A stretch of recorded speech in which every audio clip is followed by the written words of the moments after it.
la Tierra es la segunda edición que lo presentamos en el Teatro Internacional. Es la participación del maestro Manuel Silva Pichincucha, un gran trovador andino. Él es uno de los guitarristas y cantautores más importantes de Argentina, muy amigo del pintor Libertad Sabín. Él pintaba sus cuadros escuchando a Manuel Silva. Entonces, nosotros y también con los campesinos.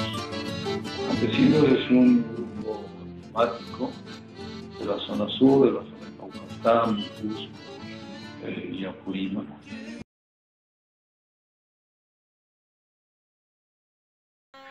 Bueno, ese fue un viaje muy bonito, era el aniversario, el 10º aniversario de un programa que se llama Por las Rutas del Mundo. Entonces viajamos hacia allá y actuamos.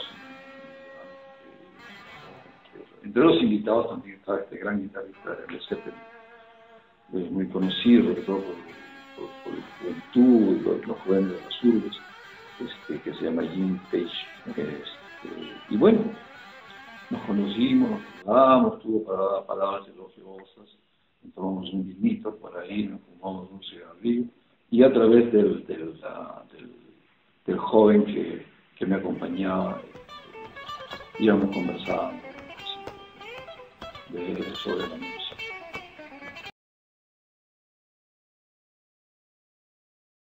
Es un idioma maravilloso, un idioma que no solamente le pertenece a un o a aquellos que nacieron en la zona seca.